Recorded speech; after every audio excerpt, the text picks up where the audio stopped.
All right, so sweethearts, we are live. We are live. Good evening, everyone. If you are watching us, wow, people were waiting for us to start.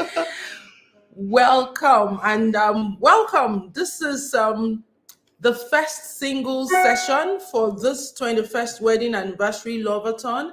And we're so excited to be here with you. I can see that some people were already waiting for us. Wow. So you need to go call your lovers, your boyfriend, your girlfriend, your fiance, your fiancé, everyone, in fact, in that WhatsApp group where you usually congregate to discuss relationships, to share your relationship woes, your relationship victories, and everything in between, because it's going to be a truly rewarding time tonight.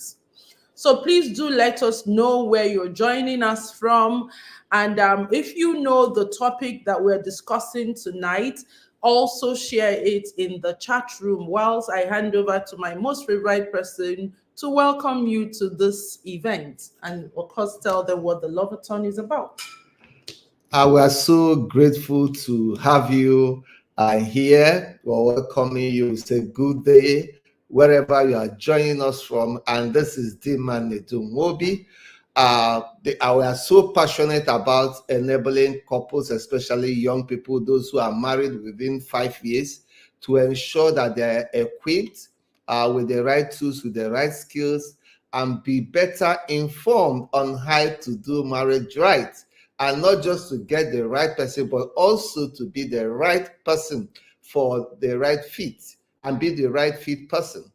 And secondly, we understand that to make marriage work, you need to start from the beginning. Previously, we are more concerned about the married people. I would say, no, the single people ought to be prepared for the game so that from day one, they are starting and getting it right. And the topic for this year is building stronger foundations. And you know, the most important stage of a house is the foundation. Once something is wrong with the foundation, it becomes extremely difficult to repair.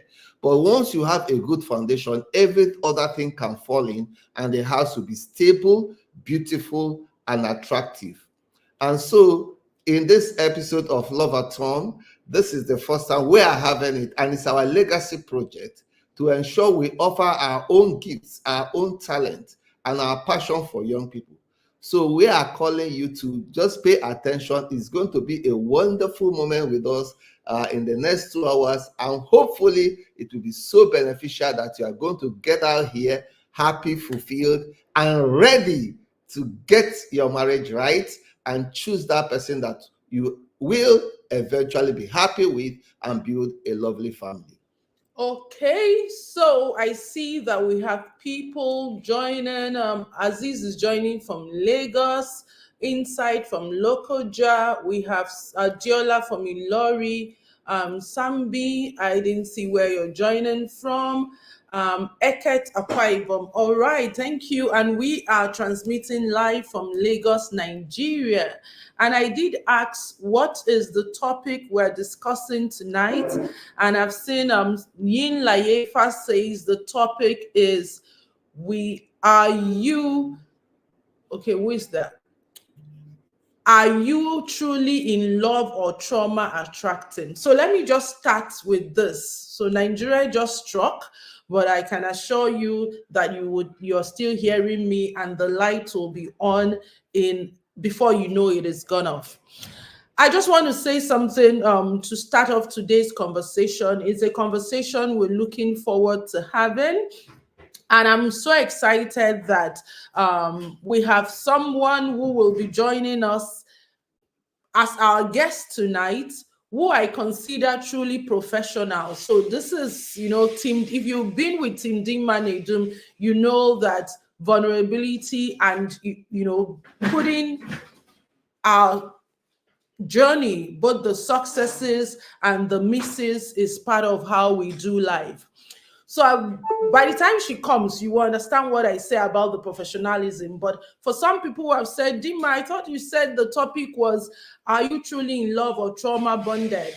But then why did you change the topic? is because I was having a conversation with our guest sometime yesterday, and she did point out to me, the difference between trauma bonding and trauma attracting, which is what we intend to look at. And I'm like, these are the kind of people I want to have in my corner, because I also love to do things professionally. So if you're wondering why the topic has changed, is because we are so committed to not misleading you, but actually stating the facts as it is. And it's all thanks to our guest speaker. So you might want to come to the chat room, even if you have not yet seen her fine face, to say thank you to her for also being assertive to help us steer in the right direction this conversation. But hey, let's get it started. So I have an icebreaker that will kick off this conversation whilst we wait for all those latecomers to quickly get into their systems and join the session. And our icebreaker for tonight would be, what does love look like? How will you know you are in love? If you are to describe what love looks like for you, how would you describe that? So my eyes will be on the chat room. I see more people are joining. Thank you for joining. The question is, what will love look like? If you are to describe love, what would you say it is? What does love look like for you? And I'm waiting to see the first person who would answer that question. This is our icebreaker for tonight. What does love look like for you? Okay, so I'm saying, so sweetheart, you want to set the ball rolling. What does love look like for you? What would make you know that you're in love? If you're to describe what love looks like for you, what would that be? I think I will talk from experience. What love looks for me is when I'm having that sense of feeling of want to be with the person, enjoying the chemistry, looking at deep at our conversations, and every time we have a conversation or a talking or being together and that person lives, the memories keep lingering. I could go to sleep and still dream of those moments we shared. And once you remember that person, there's a laughter, there's a giggle in your tummy. You're like, okay, you are seeing yourself and the future and the things that are possible that both of you can achieve together. Okay, so, this your sentence done plenty. One word, if you are to describe what love looks like, because you have said several things, what is that one word or two words that is what describes what love looks like? Because somebody in the chat room has said it is support. Another person said love, love, love. Happiness, sacrifice. Someone said dependable, reliable. So what word would it be for you? Belongingness. Sense of belonging. That is amazing. For me, love would be freedom to be myself. I love authenticity. I don't want to be stifled. So love for me will be freedom to be myself. And that's how we're going to start off this conversation. Like I said, we're discussing, are you truly in love, or is there some problematic attraction? Have you attracted something that you are not conscious of? Because the objective for tonight is for us to discuss the thin line between passion and pain, and also being attracted to someone or having some love interest that is not really healthy. And the thing about it is that most of the times in my work with couples and the work my husband and I do, people do not even, when you ask them what attracted you to this person, sometimes they can't even say what it is. And even sometimes they don't even know there is an unhealthy element to the attraction. That's what we want to discuss today. And so to kick start the conversation, when you meet singles, like for most of you that are here, Everybody is looking for Mr. Right. Oh, I want to marry the right person. I want to marry the person that will not give me basbos. I want to marry somebody that will not give me issues. But I often ask people, do you know if you are even the right person? That in attracting the right person starts from you knowing if you are the right person. I see people are still dropping what love means to them. Keep it coming. Thank you. Miracle is saying service and sacrifice, number one priority, freedom, choosing someone despite seeing all their flaws, and longevity. And because people do not often beam the searchlight on themselves to really ask themselves, am I ready for marriage? And then this relationship I am in, what really brought me into this relationship? Is this relationship healthy for me? Am I in this relationship for the right reasons? Do I even understand myself? Because when you don't know yourself, you may attract or get into a relationship that might not even be ideal for you. And I can tell you that a lot of people who are married today wouldn't have been married to the people that they are married to if actually they had the awareness of what we're discussing tonight. Because there are many wounded people in relationships, and like I said, because it's an unconscious thing, they do not even know that they have entered into a relationship either to fill a void that they have or to meet a need that they did not meet in their childhood or even in past relationships. And this is not to put down our parents, because our parents actually did the best they knew with the resources that they had. Because if they knew better, they would do better. Okay. And so when we're talking about trauma attraction and all of that, I don't want us to begin to look at, hey, my parents did me this and did me that. No, it could also be because they themselves were also dealing with stuff themselves that they did not have the resources to deal with. And so sometimes people get into relationships without even knowing themselves. They are having internal identity crisis. They are having self-worth issues based on different things that we'll be discussing today, and even nursing some emotional wounds in themselves, and then getting into relationship without an awareness that the wound is there. So this week on Thursday, last week, right?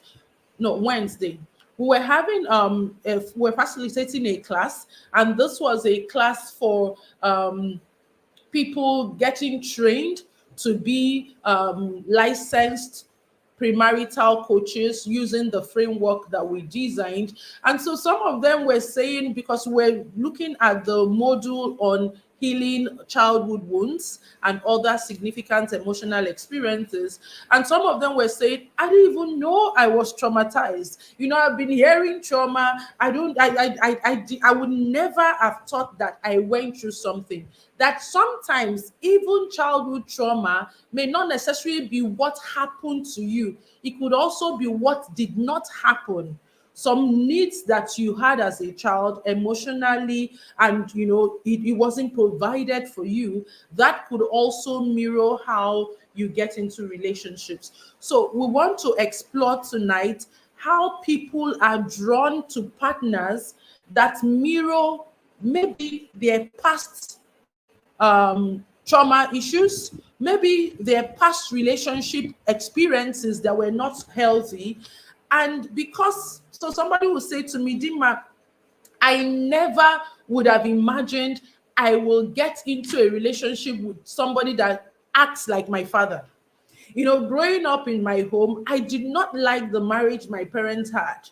But it dawned on me when I was married to so to realize that this man actually is emotionally unavailable, like my father was emotionally unavailable. This man does not even talk about, we can't discuss things. He doesn't have that skill to handle conflicts. Rather, he's avoiding conflicts. And this was actually what I saw happening in my parents' marriage that I said I did not want to do. So what makes somebody get into such relationships where they actually either attract the kind of things they said they did not want, or they end up in relationships that they think would solve the heartbreaks, will solve the past emotional experiences that they had. These are all we want to discuss tonight, because how you were raised and the environment you were raised in impacts your choice of a partner much more than you know. That when you want to get married, I always say to people, and that's a module in one of in our premarital courses, you need to sit back and reflect. How did my childhood influence my perception about life and marriage? How did my parents' marriage also influence me, and even the atmosphere of safety and trust in my home, how did that impact my life? Because if without knowing it, this encodes memories in us, we make unconscious decisions. And a lady was saying and crying in therapy, and she was saying to me, Dima, I never knew that with what I went, she had gone through 3 relationships, and it was relationships where she didn't feel like she had a voice. It was relationship where she was actually trying to please the partners just to hang to the little semblance of attraction or connection she felt in that relationship, that she left that relationship feeling bitter, feeling empty. But then she ended up marrying somebody who was also treating her that way. So we want to discuss all of that tonight. But I first of all want us to look at that relationship that you're in. How healthy is that relationship? Because if you're dating someone and you're thinking that, oh, these things I'm seeing in this relationship, maybe when we get married, he will fix himself. Maybe when we get married, she will adjust. Let me tell you, the health of your relationship gives insight to the health of your marriage, except something changes. People, I always say to people, whatever you see now, both green flags and red flags, if you're getting into marriage, you must decide, will I live with this person even if this person doesn't change? Because yes, they may change, but you cannot guarantee the change except the person comes to a place of heightened self-awareness and is able to address whatever unhealthy patterns that they have. So quickly, before we continue this conversation, for those of you who are in relationships, you're going to take this short quiz. I call it a quick quiz because the quiz is just basically yes no answers. But I know that when we are exploring this quiz deeper in the Start Your Marriage Right Academy on Telegram, we're going to go deeper into the different levels. That's why it's a quick quiz. So you're going to take this quiz. We'll give you like 5 minutes to take the quiz. And please, once you take the quiz, come back to the comment section and comment done. And immediately you take the quiz. Let's say before you count 1 to 50, you're going to get your results in your email. All right, the result will pop up once you submit the quiz, and it's going to also show up in your email, because we want to not just talk at you. We want to make this experiential. And if we're talking about how healthy your relationship is, and if there is any potential that you may have gotten into another cycle of a trauma attracting relationship, why not we check that relationship that you are in right now? How healthy is it? Then we begin to look at the characteristics, and then we continue the conversation further. So Raya, please share the link to the YouTube channel where people can take it, and I will also highlight it here. So this is, let me keep it standing.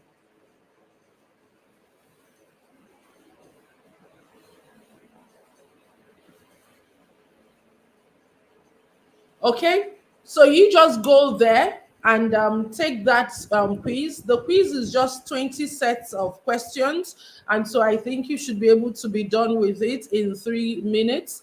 And like I always say to people, when you are taking these kind of quizzes, I don't know, but if you are stuck on a statement and you're wondering, is this a yes or a no, it's most likely that it is something that you may not want to acknowledge. So you don't have to over process this. It's not stuck on stone that whatever the result of the assessment shows, that means your relationship is damned to that.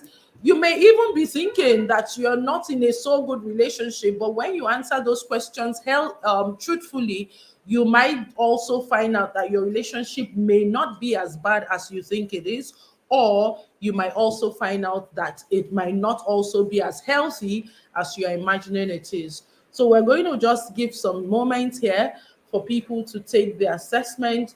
So if you're streaming live from YouTube and you can see the link to the assessment, please can somebody come here and chat yes, so that I know that you are also seeing it.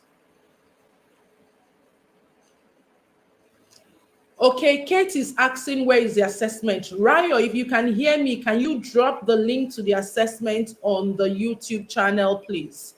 Or any member of the team. I dropped the link in the team WhatsApp, so you need to drop it there.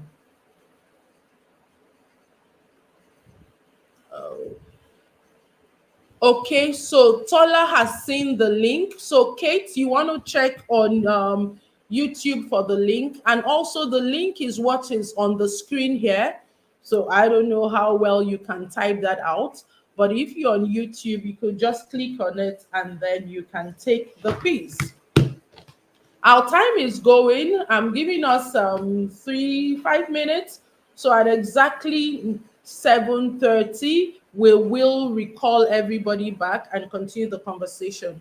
Sweetheart, whilst you're taking the quiz, should we just keep silent, or we talk about what the quiz will bring up talk for about them? what the quiz will bring for them, so that we don't just keep them. Okay. All right. So, Tola, so please, I want to know, everyone online, can you see the link? Abiola has shared it.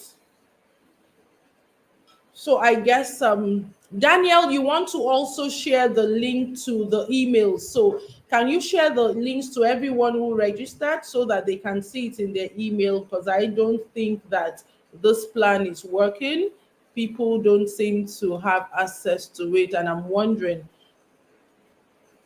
Okay.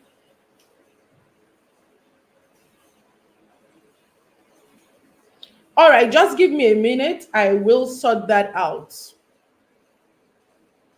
I think we'll continue the conversation so that we're not just stuck on taking the assessment, because I can see that most people are not able to assess it. So if you registered for the LOVE-A-THON, the link will be shared via email in just about 2 minutes. And once you take it, you will get the results. But such that we're not just waiting for you to take it, we'll continue the conversation. And again, this conversation doesn't end here. I know, but I'm asking that is shared in the group. The conversation doesn't end here. We're continuing this series and the conversation in the Telegram channel, the Start Your Marriage Right Telegram channel, that is specifically dedicated to singles and intending couples. So please, I apologize if you can't see the link. You will get to take the assessment, and then you will get your results, and the conversation will continue in the Telegram group. So if you're not in the Start Your Marriage Right Telegram group, you might just want to get in there. So sweethearts, let's continue the conversation, then they take the assessment later. Okay. So thank you, Dima, for the warm introduction and also for the sharing so far you've done. And all the singles here, we're so excited, like we said, to have you here. And one of the key things that we want to achieve and everyone want to achieve is to have a marriage that is filled with love, a marriage that is fulfilling, a marriage that is flourishing, and a marriage that when you look into your future, you can see the partner and the vision you want to achieve together. But that relationship must start on the right note. And that is why we are looking at what are the characteristics of a healthy love. So it's not that just you are in love, but is it healthy? Is it something that will work? Is it something that will not work? What are the indicators that will help you know that this relationship is on the right track?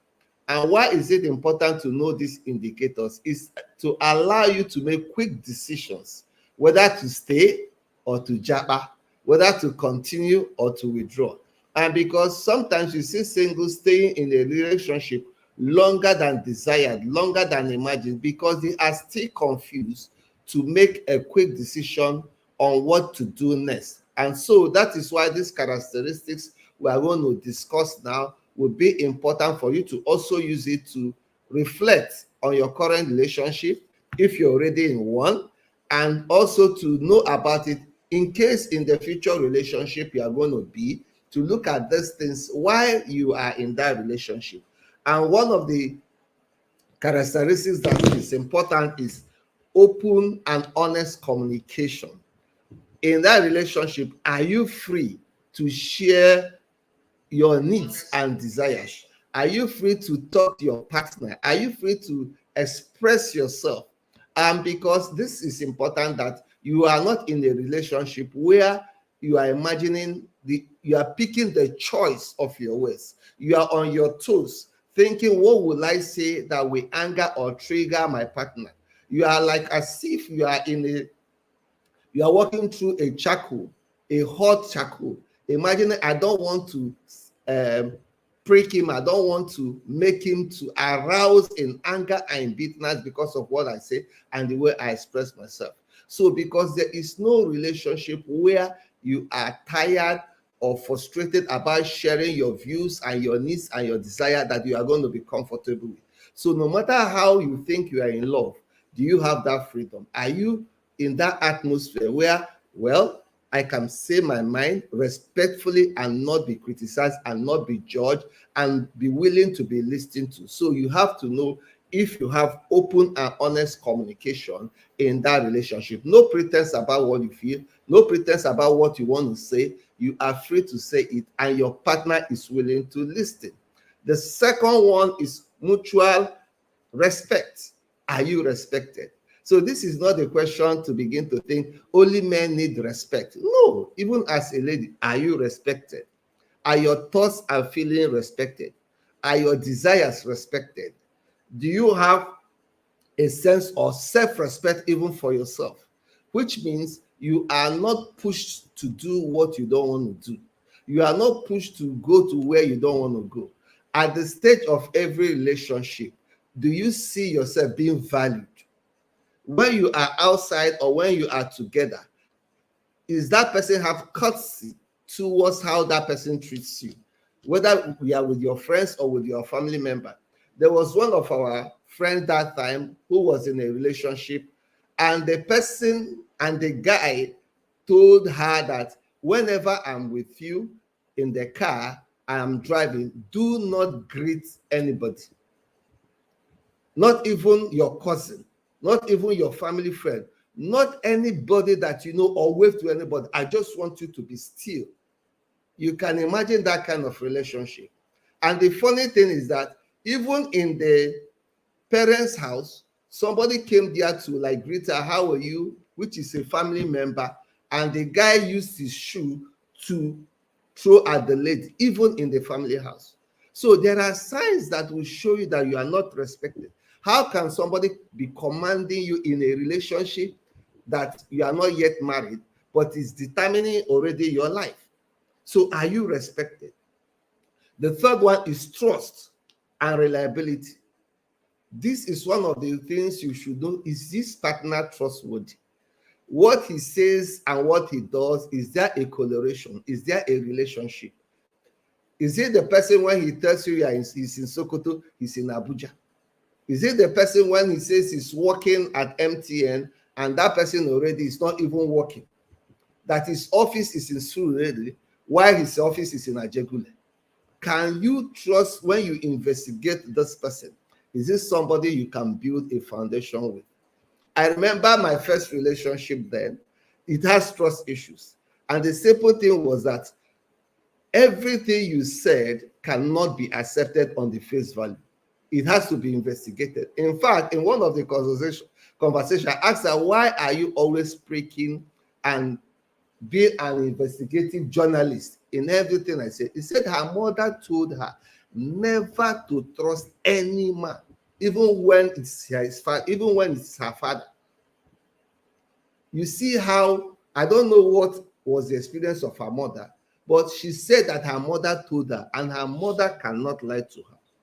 So any relationship that you can't trust, or the person is not trusting you and can't maintain confidentiality, you say something that is confidential to you, the next thing you know about it is it becomes a joke when he or she is with her friends and you are there.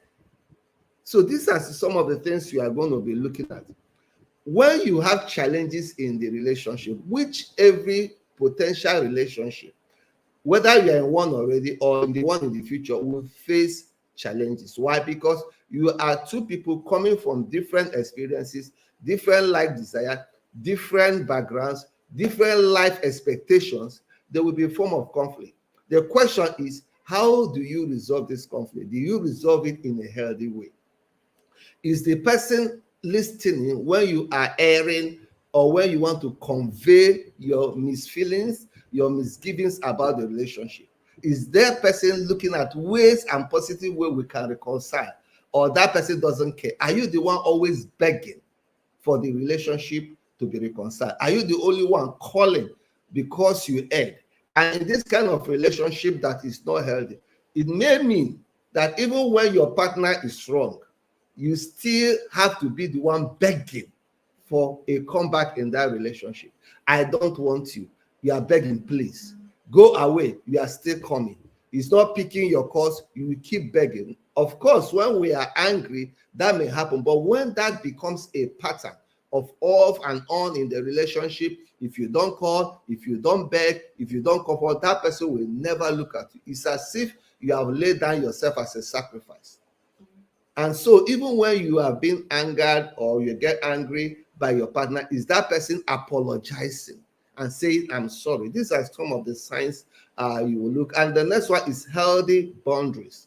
Do that person respect the boundary, whether it's physical boundary, emotional boundary, or time boundary? Physical boundary in the sense that you don't want to be touched, you don't want to be touched in a certain way, you don't want to go to any place that doesn't suit your values.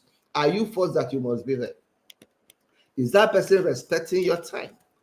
Is that person the kind of person when you are at work or somewhere and the person calls and you didn't pick the call at that particular time? How does that person receive? If you chat the person, please, I can't chat with you, I will chat with you in 2 hours later. Does that person respect that time? Is it the person who say, why am I calling you? And you are not picking now. It becomes an issue. So even in the relationship, are you respected? Do you have healthy boundaries that both of you can understand that yet we are in a relationship, but I don't lose myself because we're in this relationship? I can't just turn down every of my schedule and appointment just because you are calling me or you want me to be with you, or stay where does not or is not acceptable to me. This also includes digital boundaries. There are certain people that don't want them to be posted in social media of one time or the places. Is that person trolling you? Is that person respecting your wish at that particular time? Is that person saying, okay, I can only chat at so time in the day, and that person will respect it? Can you say that person, I don't want my pictures of me and you now in the social media, because the stage we are in this relationship have not gone to that stage?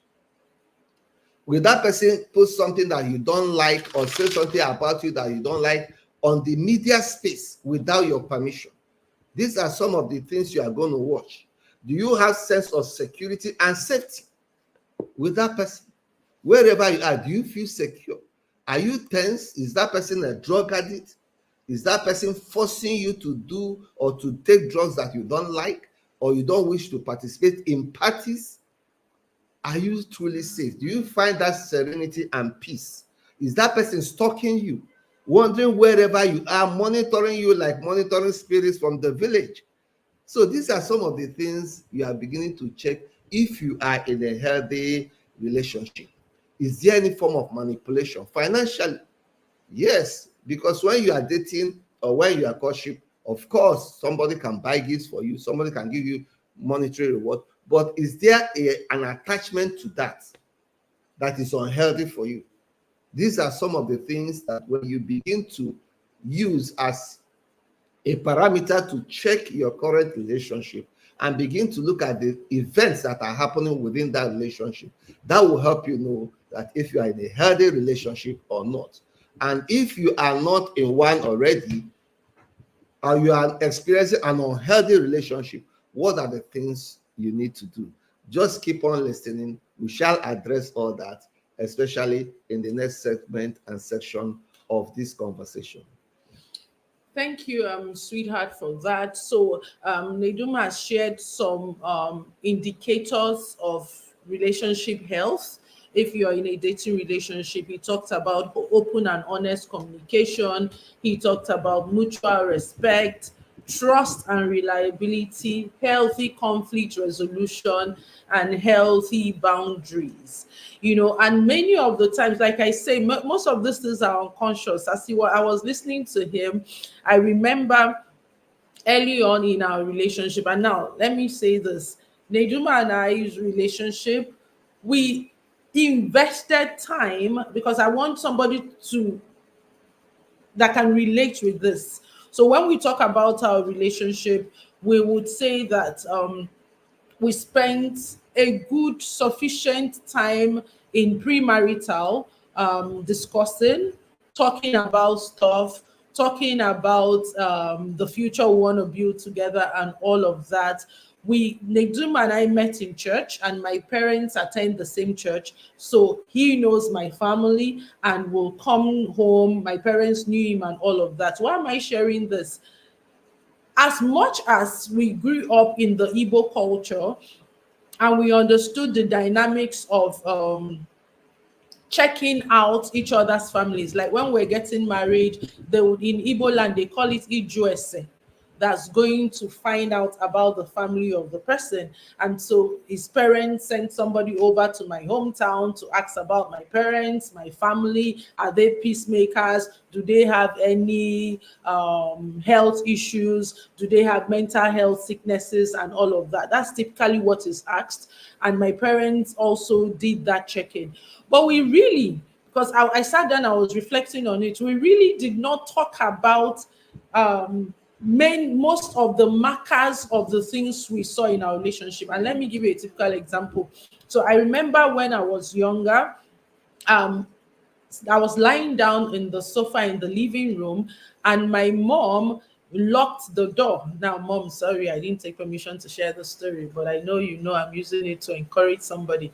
So she locked the door and didn't want my dad to go out because she said she wanted him to he needed to give her some the money she was asking for. I remember then I'm not even sure, I was in secondary school. I can't remember the age. It was quite young. And so maybe my mother will say that when she's trying to have a conversation with my dad and all of that, he would deflate the conversation. Like if she's asking him something, he'll be doing So she would complain to us how not being able to reach him to have some in-depth conversation. And that came to my mind when Nedum was talking about healthy conflict resolution. So for me, I didn't have any model of healthy conflict resolution, so to say. And because Nedum was my first relationship, I've not had any relationship where I will say, oh, me and my boyfriend quarreled. This is how we settled it. So I didn't have any marker of that. And again, I remember my mom would say that sometimes when we grew older, but then I was still not married. She'll be saying that, oh, when she's having issues with my dad will say if she's not marrying again, she should pack her load and leave. And all of these things, I didn't also know it was depositing in me.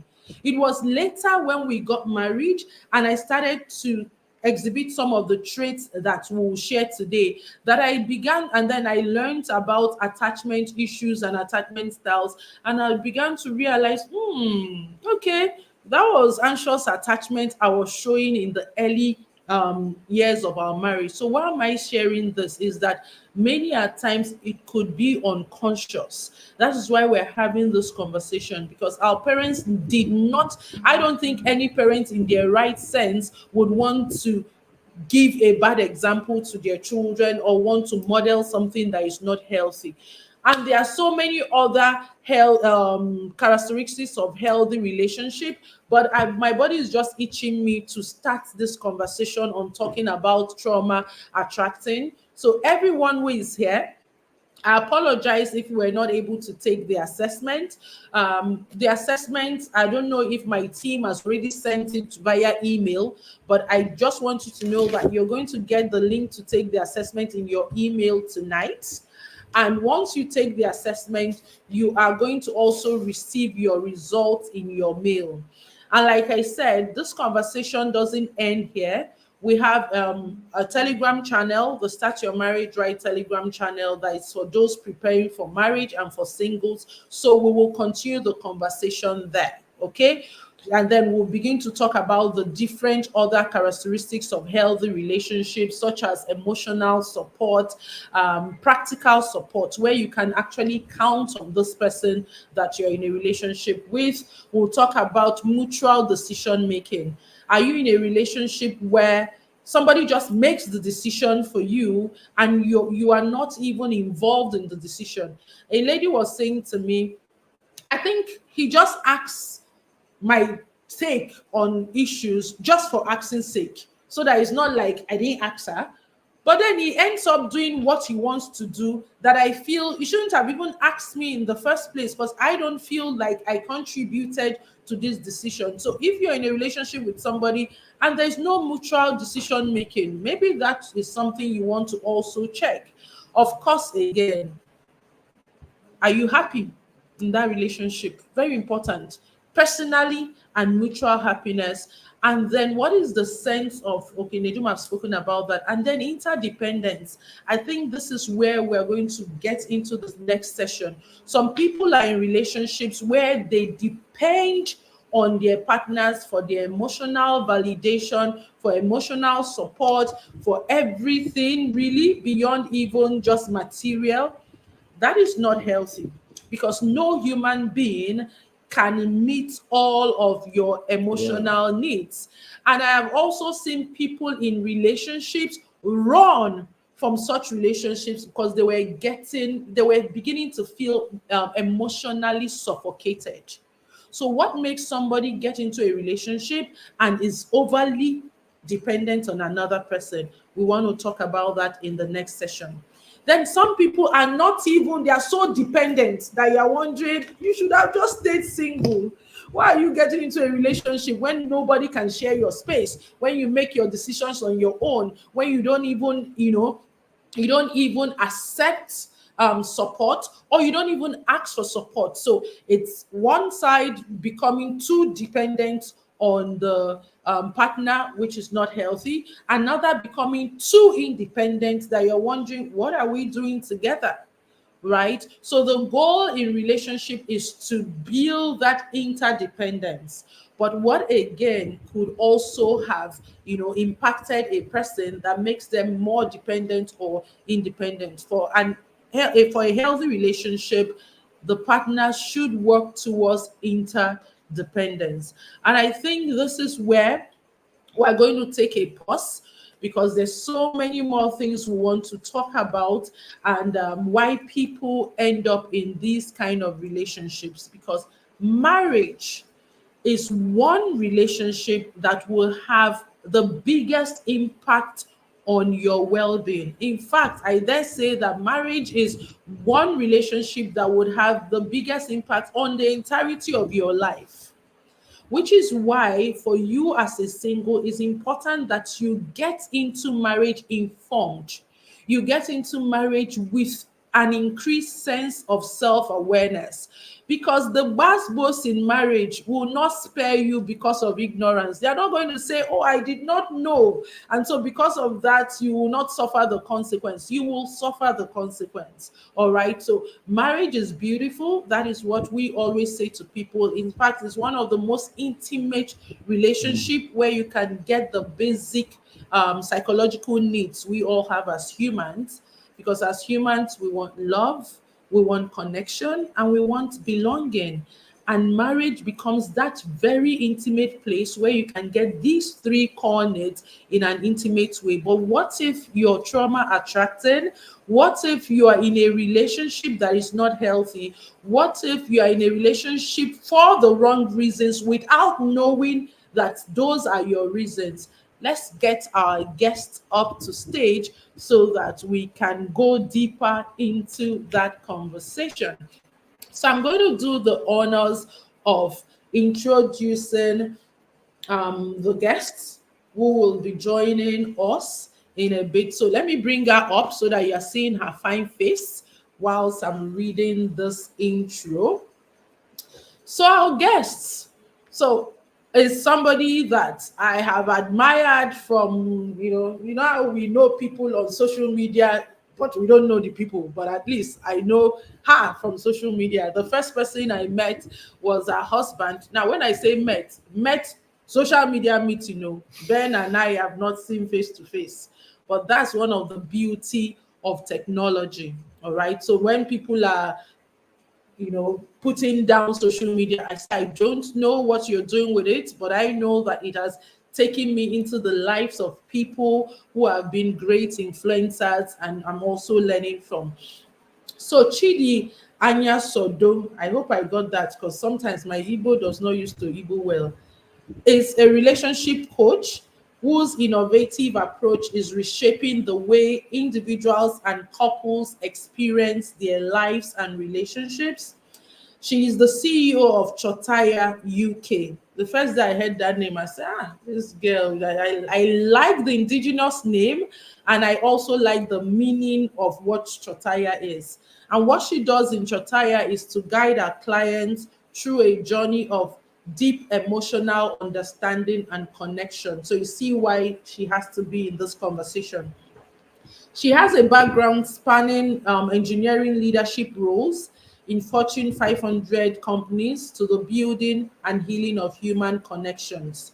Chidi combines analytical precision with profound empathy.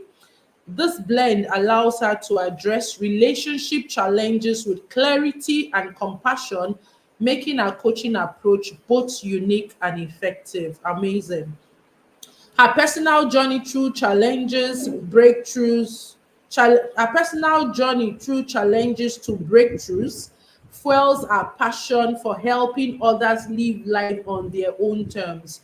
She writes, like I said, her social media pages are very engaging, and she has over 56,000 Wow. followers, also hosting dynamic workshops, and she shares practical tools and insights for overcoming internal barriers and enhancing relationship skills.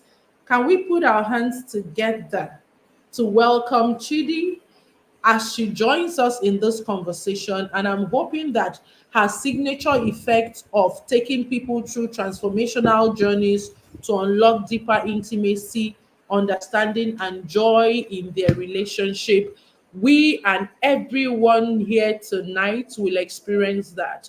So, Chidi, you're welcome, and it's our pleasure to have you here. Thank you so much, Dima, for the welcome. I'm very grateful. This Yeah. voice, is this the voice that you used to? I wanted to confuse, but no, it's not confused. To magnetize Uncle Ben. Even this your voice, no matter the bass boss in this life, if you just everything just melts away. I can't imagine what this voice has been doing, not only in your homes, but also in the work that you do. So welcome. The community is welcoming you.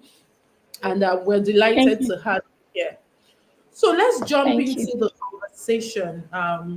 We started, like I shared earlier, you also called my attention to, misconcepts on the topic that I gave as trauma bonding. And then I realized that what we actually wanted to focus on was trauma attracting. So I still want to openly appreciate you for bringing that our way so that we're not misinforming people. I deeply put myself out as someone who is professional and research based. And so I'm always open to learn. And I know that nobody knows it all because we're all in this ecosystem of learning. So thank you for not holding that back, but actually speaking forth what you know.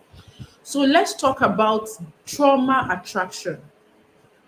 What is this trauma attraction and how does it differ from healthy emotional connection? Thank you again, Dima. And I'd like to say happy 21st anniversary. Thank Thank And you. you. yes, and I also want to thank you for being really authentic to acknowledge when I reached out to you. That was quite touching. And that's also one of the traits of people that build very strong relationships, that ability to acknowledge that, oh, something might not be right. Let's just check it out. And then I didn't even expect you to talk about it publicly. That's quite amazing. And that makes me even appreciate you the more. So let me go ahead and answer your question. And thank you so much, sir. And this makes me also understand why your relationship between the both of you has lasted for so long. Just that one interaction with you helped me. And you guys are going to find out as we go ahead how this kind of behavior is a very big example of someone that is capable of building a very healthy relationship. So she asked me what I should define trauma attraction and how it differs from healthy emotional connection. So, is it okay, guys, for me to just like go the other way around? Let me go from healthy to unhealthy. All right. Definitely go So, through forgive me. how that will help us to understand it is fine. That's fine. Okay. So, Hima and Nidu have taken time to explain a healthy relationship, and I love it. And I want to like bring everything together. The way every relationship is actually like an ecosystem. Okay.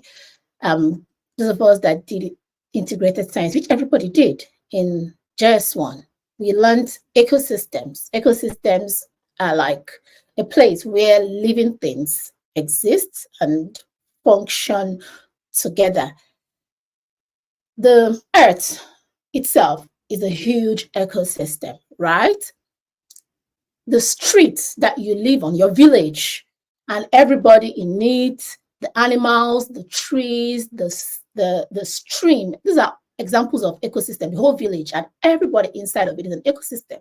The school that you go to is an ecosystem because there are people and there are animals, there are trees, there's so much. So these are just examples. Even the workplace is an ecosystem. So many different. The company, the mass company is an ecosystem. So this ecosystem we're talking about today is about relationships. Every relationship is an ecosystem where you have people that exist inside of it. However, I'm talking about a healthy ecosystem, all right? And everything that both of you are doing in that relationship are powering the ecosystem. Now, for this ecosystem to exist, there are two people that rule it, not one person, because I'm talking about a healthy relationship. There is no hierarchy. There is both of you are seeing each other as two human beings that are worthy just because you're human beings, that are worthy to be respected, worthy to be loved, worthy to be listened to, worthy to be connected to. It's not like this. Only this person is worthy to be listened to. I'm really sorry because I understand that culture where we're coming from, right? But that is not a recipe for like a healthy relationship. Now, in this ecosystem that I talk about, Like, let's use the earth as an ecosystem. The earth is powered by the sun. The energy from the sun shines on the earth and powers it, and that is where the plants get their energy to produce the food, and after you get oxygen that we breathe in. It's also the same place that we need the same sunlight to produce vitamin D, right? For us to exist, all living things need the sunlight. That's the main energy that powers it. We also have other energies that power the earth, energy from water. Now, in this ecosystem of the couples, we have energy that powers it. It is the couple, the two of them, their behavior, their character, their vibes. You know, when you say, I don't like this person's energy, their attitude is the energy that is powering this ecosystem. And if it's a healthy relationship, like the one I'm talking about, it is a sanctuary. Think of, I'm sorry if you're not a Christian here, but it's the easiest metaphor that I can find. So this is not a religious thing. It's just a metaphor, right?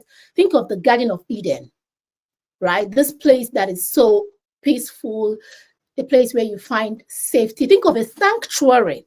If you've ever been to places where they call sanctuaries and all of that, you know, there are those gardens, the place is so quiet. There might even be a river or a stream that is flowing and everything is so calm. You can just stay there and forget about all your worries. That's what a healthy relationship is supposed to be like. When the healthy energy of the couple is powering it, there's this, you know, clean air that everybody's breathing, everybody's so healthy. It's the place where you are so stressed outside. When you come back, you feel rejuvenated. You feel like, oh my God, I'm so healed right now, right? It's the place where you feel fully accepted. It's a place where you feel fully forgiven. Like Nedu said, where you are not afraid to speak your mind, where you can be naked and display all of it as a healthy relationship.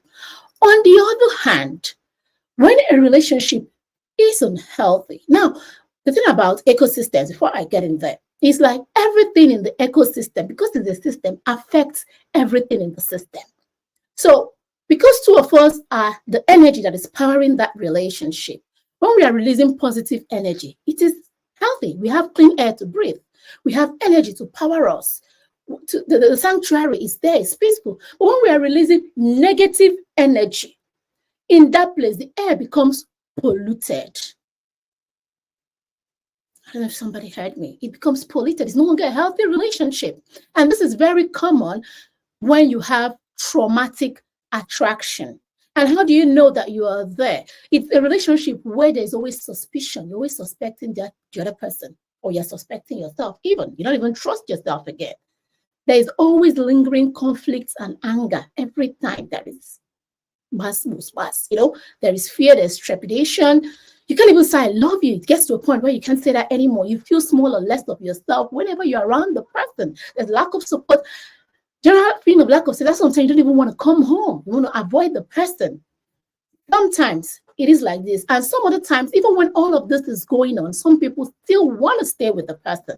Even though when they're in pain, even when they keep crying, they still feel like, I have to stay here. This is the only thing I can get. So what is it that makes people end up in this kind of unhealthy situations? Like Dima said before, we all have a basic need, biological need as human beings, to be connected. When we are not connected, we cannot survive. I'm really serious. And babies start connecting to their mothers from the womb. Just that we don't have enough time, I would have gone further to know that the way the parents behave affect even the baby in the womb, because that baby is listening and connecting. Once the heart starts beating, the baby has started connecting to the people around them. There have been so many researches all over the world that have shown that when human beings are not in places where they can connect and get affection from other human beings, they don't thrive. Their health goes down. They are not productive at work. There was this research on old people. I'm just going to use one example. They checked old people that were lonely, had nobody loving them around them. Guess what happened? Their brains were shrinking, their lungs were not functioning well, their health was like the health of somebody that was smoking 8 packs of cigarettes every day. Just because they were lonely. That is what loneliness causes, and that is why we all need attraction. So we're always looking for that. But how is it that how do we attract people? There is a way we attract people. And the way we attract people is based on, one, our attachment styles, which we are going to talk about here because Dima added in that we're going to talk about it. The other way that we attract people is based on how we have evolved in life, okay? And if by evolution here, I mean human evolution, how human beings have evolved biological, how human beings have evolved economics and all of that. Another way we attract people is that we attract people that will help us heal our old wounds, right? Dima talked about what we suffer as children and how it affects us. Yeah, if, for example, some of us were in relationship where our parents were always screaming at us, we are very critical, always beating us, unconsciously, we are looking for somebody that will not shout at us, somebody that will not scream at us. There was this young lady I spoke to. She said that the house was too hot. Her parents are always fighting and screaming and beating them. So she needed to escape and go to a place that was cool. So she was looking for healing and safety. So we try to attract people that will do this for us. We also choose and reject partners based on the things that we have learned from our parents, the society, and our experience. Nedum talked about a lady that said, do not trust men. So she is going to, that's what she has learned from her mother. And that's how she's going to be looking for partners, right? Some of us are also going to be looking for partners based on our society. If your society says this is how a woman should behave, this is how a man should behave, this is how you know a real man. If they tell you that a man is real only when he beats you and shouts at you, that's the message from the society. And unconsciously, you will be looking for a man like that. If you grew up in a home where your mother was the only provider, financial provider, you will subconsciously be looking for a relationship, if you're a woman, where you'll be the one that will be the primary care provider. If you're a man, you would unconsciously also be, I hope I'm not taking too much time, you also be looking for a relationship where the woman will be in charge. The other one, we also evaluate relationships based on the risk and benefits. And the last one is that we stay or live in relationship based on our investments in the relationship. And sorry, one that I missed, based on also society. We remain in relationships, and I will tell you why. That is society and the support system that we have external to the relationship. That is when the relationship becomes hot. Now, all of those things that I have mentioned, some people's, this is the foundation that we are carrying in our brain, not just in our brain, in our nervous system. Every cell of your body is coded with all of this thing. And as you are passing, if you're a single person, you don't even know what is going on. 4 times per second, your body is scanning the environment. That's why you see somebody and you say, it was love at first sight. Oh dear God. Your body has scanned that person. And based on some way the person acted, your body has guessed that this person is somehow related to the internal template it has of what a relationship should be like. Let me use a very extreme example. Extreme. Let's say you go into a place and you see a man that is rough looking. This, for a lady, the guy has red eyes, he's carrying bottles of wine, he's smoking, he's screaming at everybody there, making noise. You just enter and you find yourself getting sexually attracted to the person without even understanding. And before you know it, you start wanting to get close to him. I'm like, oh, I feel safe around this guy. You will see him screaming at people, insulting people, threatening them, but somehow you feel safe. And you now start rationalizing because the unconscious part of you has identified this person based on the violent childhood that you had. Maybe your father was a rough person, or your uncle that you lived with was rough, or you lived in a rough neighborhood. So you have decided, your brain has coded it that rough men equals safety. That's the thing about the brain. The brain is paradoxical, right? Safety is not really safety. Safety means I have seen this thing before. It is familiar. I survived. I did not die. I went to war. I did not die. Therefore, war is safe. That's why some people live very dangerous lifestyle. Chidi, hold on, please. I need you to, because these people do not used to hear word. I need you to say that again. Because when people, I was saying about bringing the unconscious to consciousness. And that statement you made just hit home, about the habit familiarity. So I need you to say that when you are saying that, it's because this looks familiar. So that is what perception of relationship is. That is what safety is, even if it does not have any markers of safety. So I need us to say that people unconsciously get drawn to partners who exhibit similar behaviors like the people who hurt them in the past. And you were crying. You didn't like what your father was doing. You didn't like what Ade did in the relationship. But your brain has encoded it that this is what relationship is, irrespective of the fact that it was unhealthy. Can you help me use this your Queen's English and talk it in a way that it will enter their brain? Because familiarity can create a false sense of comfort. Familiarity can create a false sense of safety. Familiarity can create a false sense of predictability, which is why I say self-awareness is important.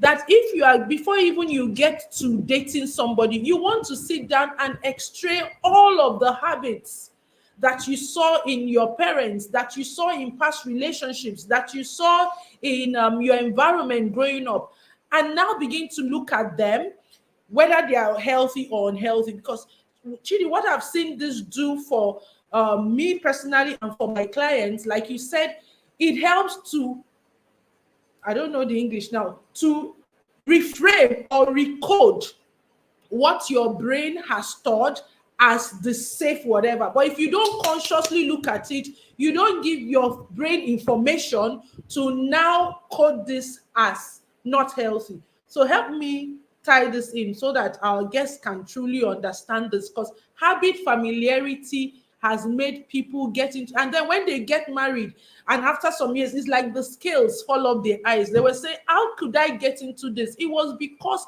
you did not train your brain to see this as unhealthy. Please continue. That's correct. And I like the way Dima took time to like break it down. Okay. Like she said, what your brain calls safety is where you survived. At every point in your life, all the systems in your body are fighting to keep you alive. They are fighting to make you survive. And the brain is, I'm sorry to say, very lazy. Okay. So once the brain survives, it forms what we call a neural pathway. In fact, as the thing is happening, as you're going through that problem, connections are happening in your brain and saying, all right, guys, this thing worked, though we did not die here. So that means this strategy will work. I encode it to that side. Keep on. Next time, we are going to use this strategy again. So when it now sees that rough guy, where they smoke, where they shout, where they harm other people, it will say, remember, like she said, Ade, my father, they did this thing. I did not die.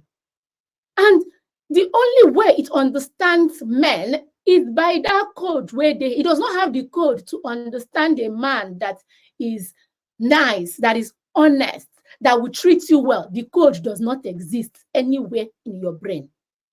When they give you that man, that is what you'll be seeing other people and be saying, oh, I tap into this beautiful. You'll be seeing the man husband and be saying, I tap. The thing is that when they bring a young version of Nedu for you, that is looking the physical that you want, at that list that you have written of the best man in the world, they give it to you, your brain does not recognize it. The brain will say, I don't know this one, I beg, where they go? When you be saying there is no chemistry, I hear this a lot from young ladies and men. They say, I don't feel any attraction. Yes, you don't feel attraction because there is no template in your brain that recognizes it. The person is useless as long as everything is concerned. There's no connection. I mean, you don't feel safe.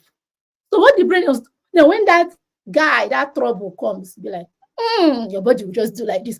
Ooh, because connection has happened. I get you. It's like, you now say, when I saw it, I'm really sorry to my brothers and sisters in the Lord. This is where some people will start saying, "Is the spirit ministered to me?" I dreamt about him because Please, I'm going too far. Let me go. No, you're not going far because I wanted to bring you to it, but you brought it to there so that we tie this up and then we begin to look at. So somebody like, we're saying that some of these patterns are unconscious, they might not know, but we would get into like naming some characteristics that if you're seeing should make you want to check in to know if this is actually a healthy relationship or you're trauma attracting or other forms of problematic attraction.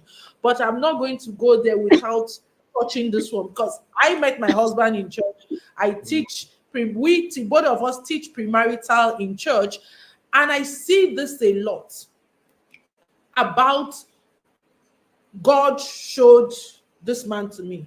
God spoke that this is my partner. And in recent times, our ears, our pages, and everything has been bombarded by miracle marriage. Now, I'm a Christian. I believe in miracles.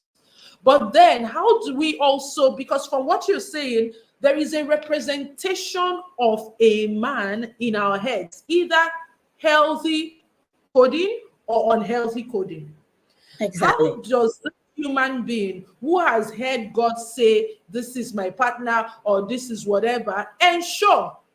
Because I always say to people, I don't argue when somebody says God said, because I was not there when he said. And I also believe that God can say. So there's a thin line between God said and actually your trauma, your unhealthy patterns, or on the other side, your healthy patterns informed information. So can you help me? Help my sisters and brothers in the Lord. This Okay, so miracle marriage and your so will as a human being to make a choice. Where do we draw the line? So that, because some people have said it's miracle marriage, but they are using dark glasses to close their eyes. The man has beaten them that blue and all of that. They are not happy in the relationship, so they are even confused. How can it have been God that led me into this and I'm dealing with this? So help us put perspective to that. okay, so first of all, we have to also recognize that most of the times when we dream, I'm not saying that we don't have supernatural dreams. Yes, we do have supernatural dreams. But a lot of times when we dream, it is our subconscious that is talking to us. It is actually because that is when there is least resistance. Yeah. And there is a communication from the part of your brain, not the conscious part, this part, this is the logical part, the part that is grown up. That's subconscious. That is when it talks to us.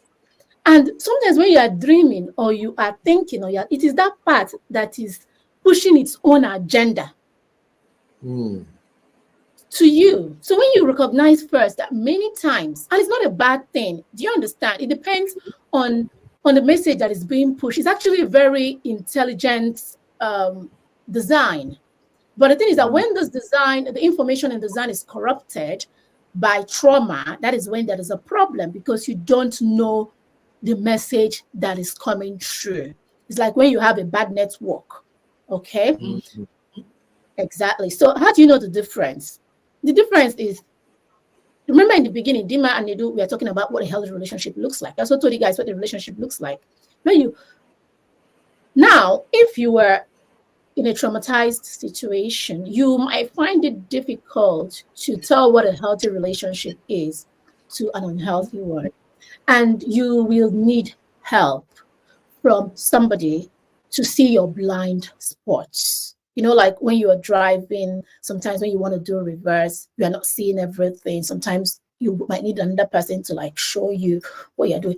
So I always encourage singles before you get married, even if you are going to your spiritualist and all of that, that's okay.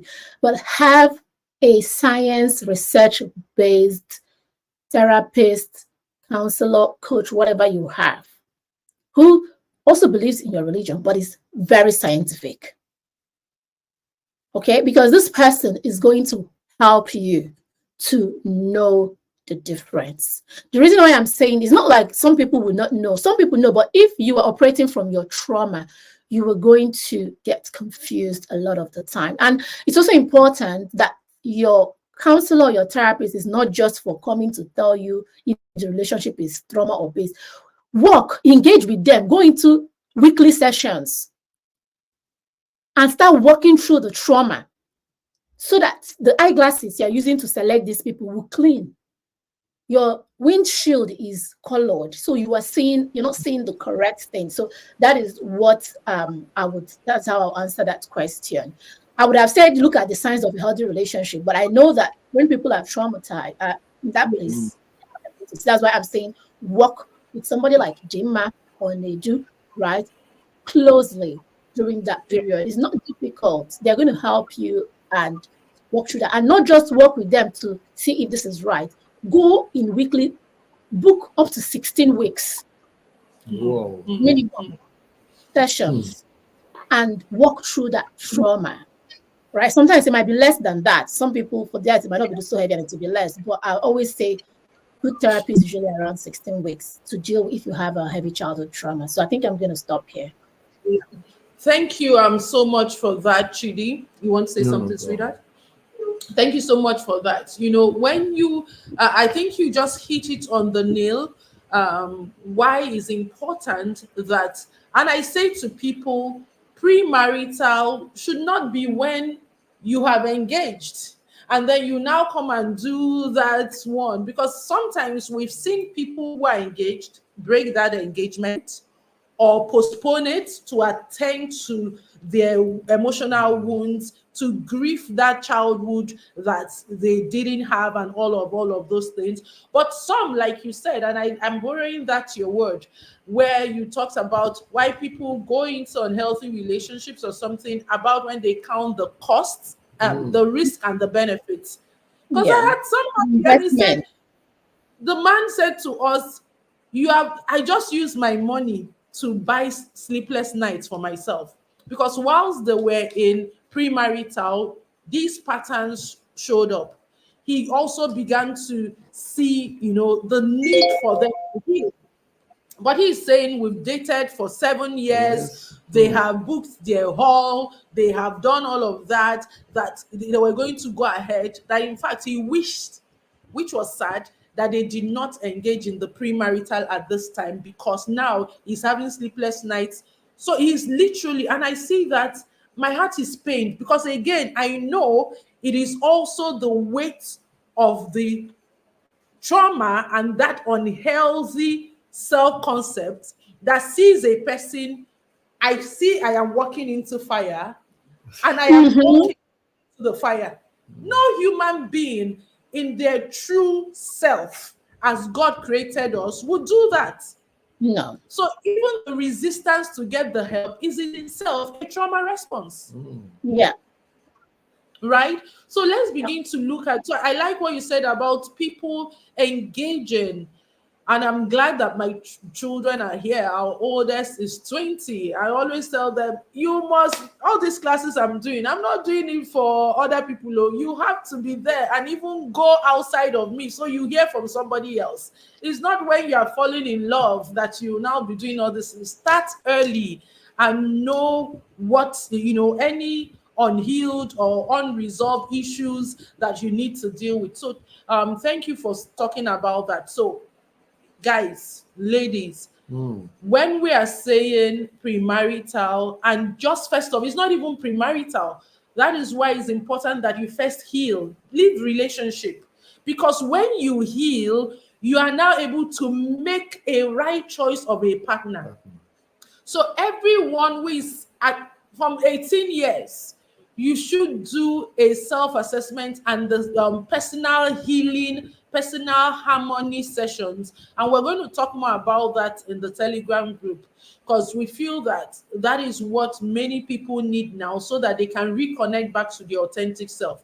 So Chidi, when you were talking, you did mention attachment style. I think you've spoken a bit about it. So I want us to just, so I'm still concerned about this person listening to us that is saying, yes, but can you give us maybe 1, 2, 3. What are some signs in terms of behavior patterns that somebody, when you begin to see yourself showing up like that in relationship, can tell you, look, wait and take a check. Could this be my trauma that is leading me, or other forms of problematic attractions? What are those signs in a relationship that are red flags?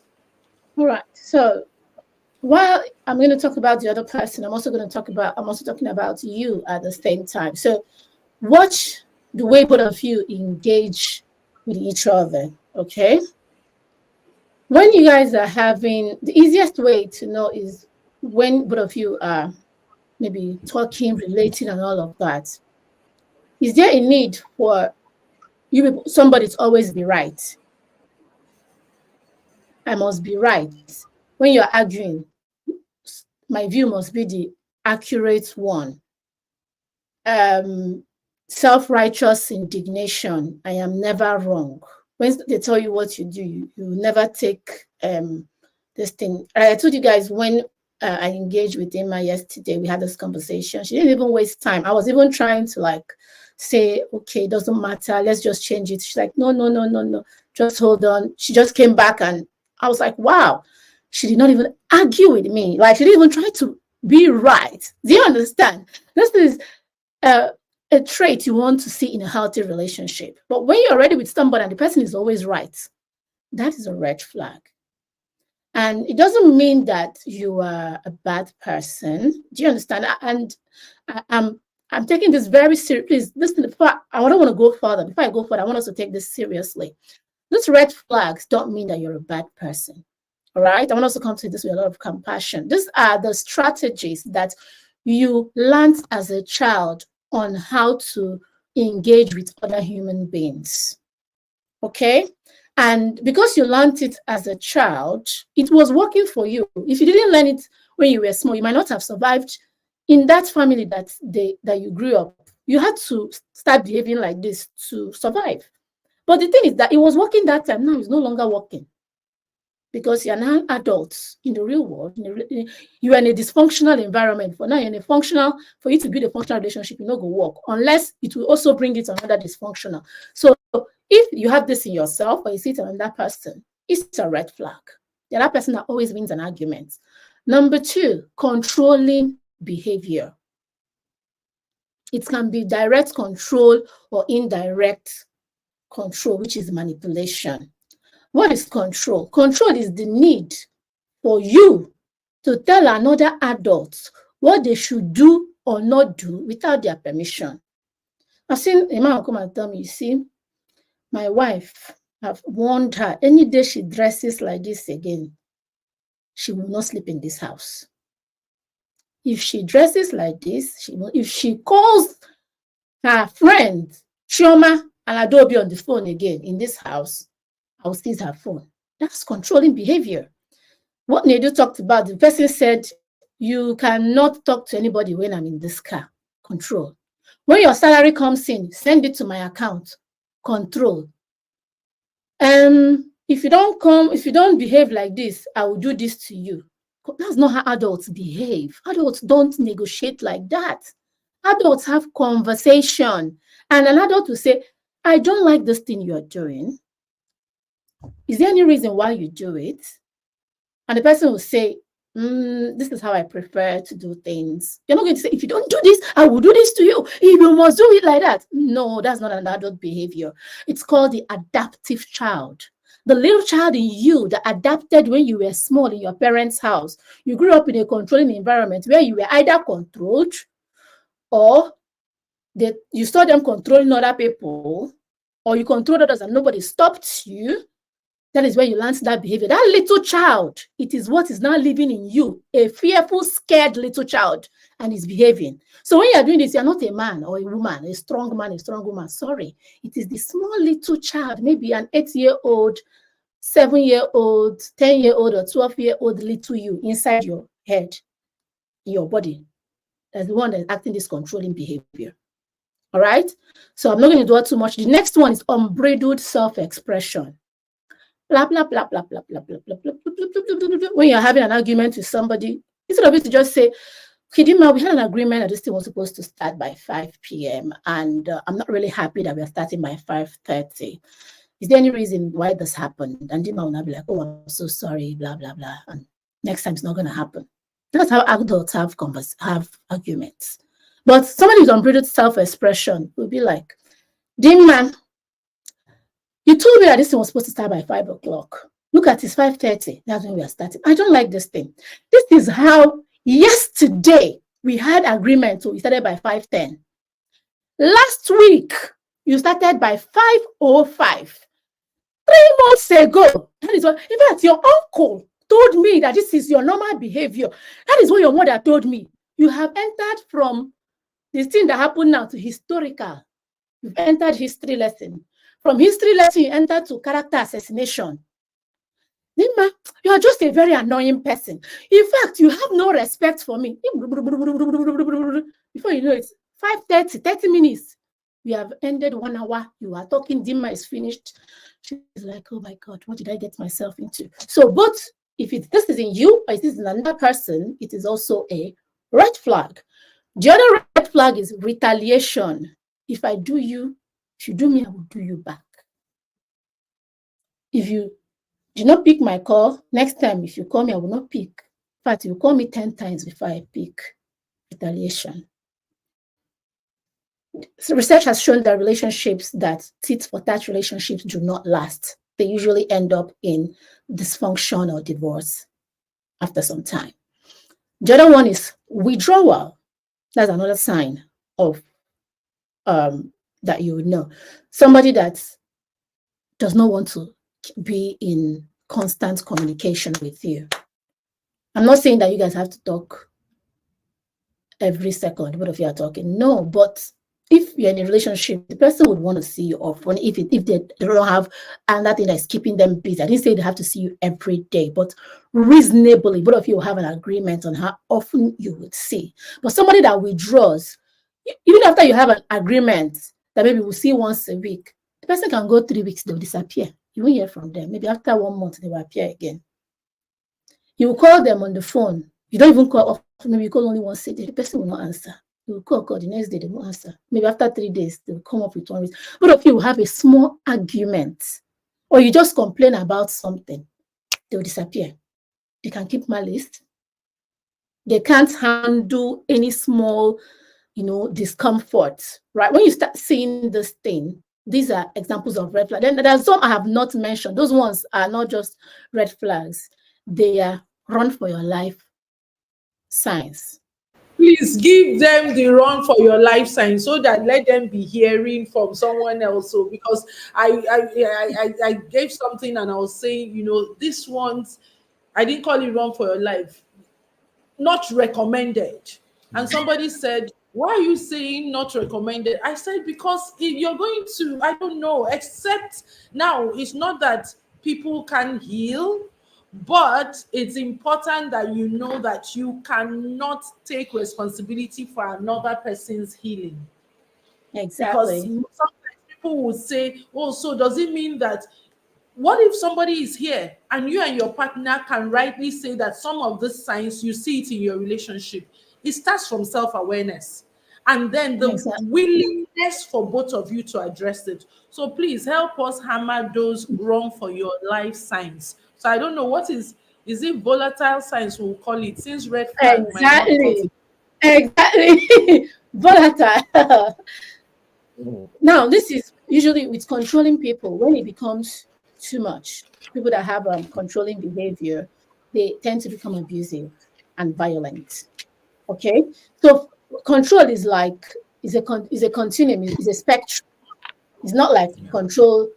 Okay, some people are very controlling and some people are just a little bit controlling, where you can manage it and you can work on it. A lot of relationships that are thriving, you have controlling people and it's okay. But when it becomes so controlling, where when you say no to them, when you resist their requests, the person starts, beating you up, starts punishing you to the extent that your mental health and your life becomes in danger.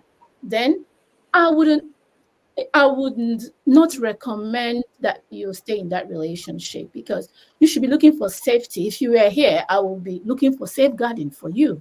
I'll be reporting that you are in a dangerous relationship. So I wouldn't advise you to go into a relationship where somebody is beating you, spitting on your face, degrading you, forcing you into sexual acts that you don't want to go into, forcing you to put harmful substances in your body, forcing you to have an abortion, forcing you to spend money that you don't want to spend, and manipulating you, blackmailing you.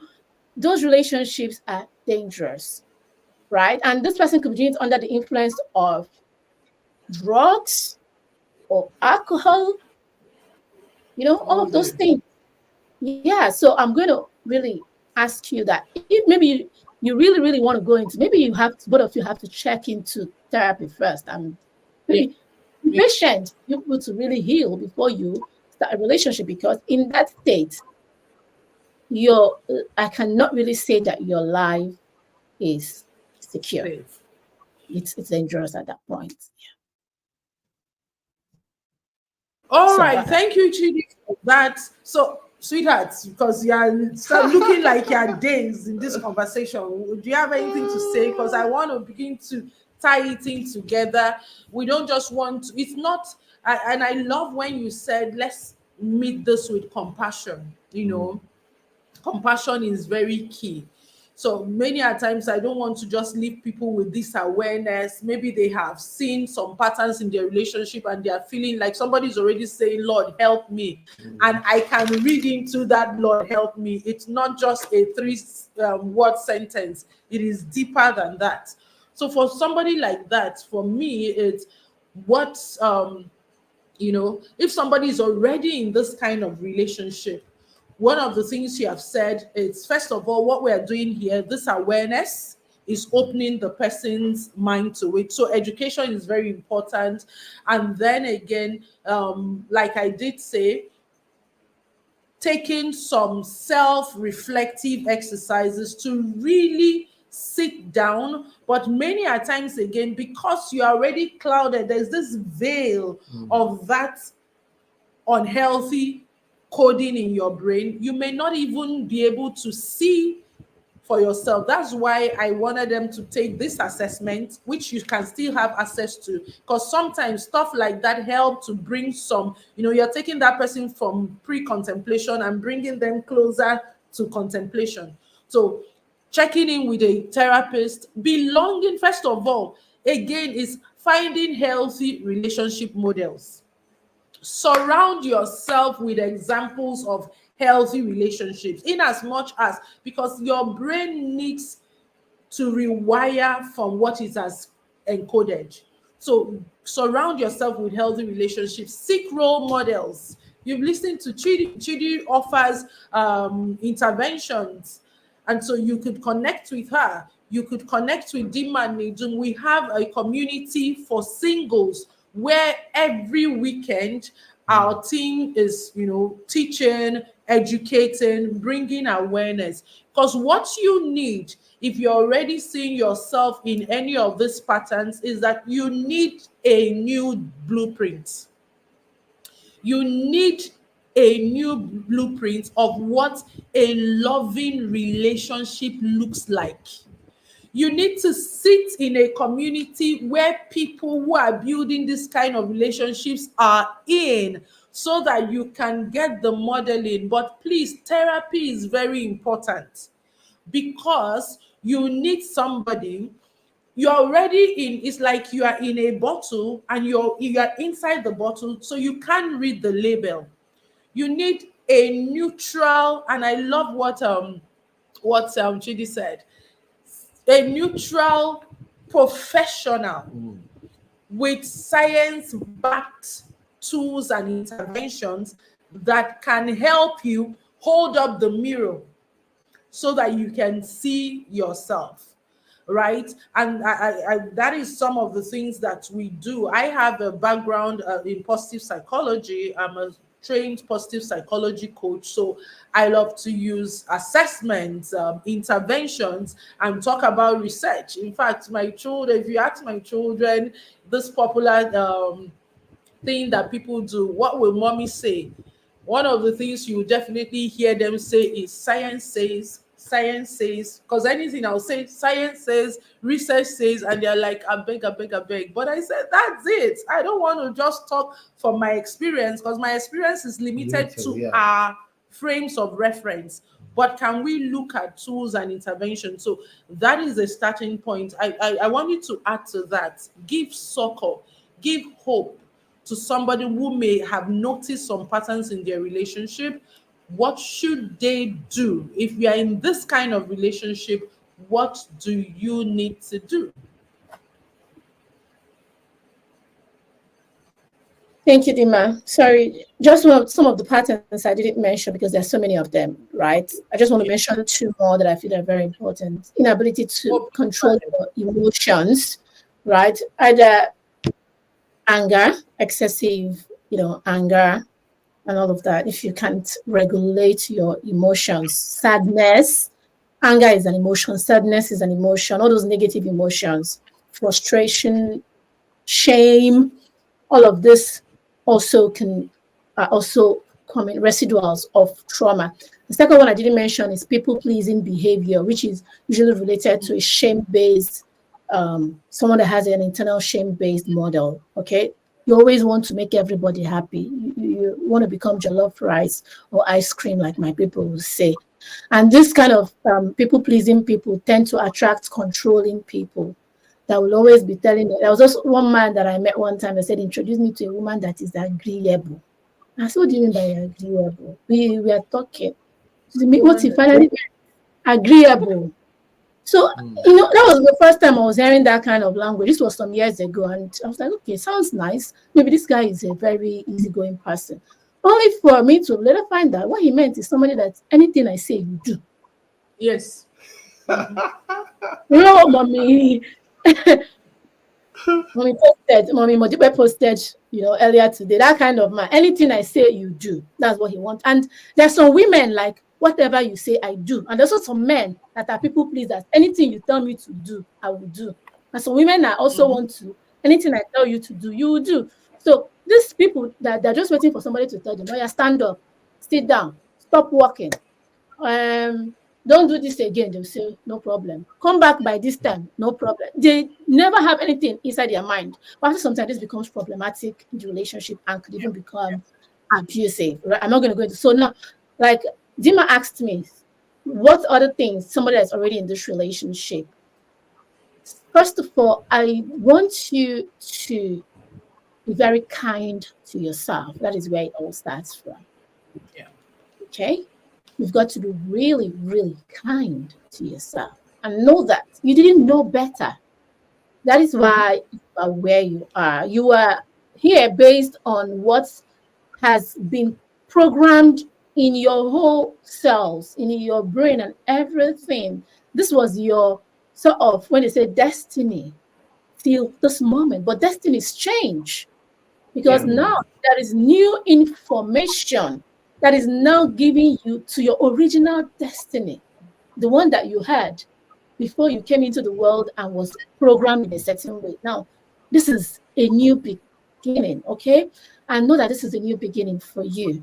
And like Nima said, I'll still say reach out to therapists, professionally trained ones, science-based, research-based, like she talked about research a lot, and start talking to yourself in a positive way. I'd like you to know first and foremost that as a human being, you are worthy. All right? You are worthy to be loved.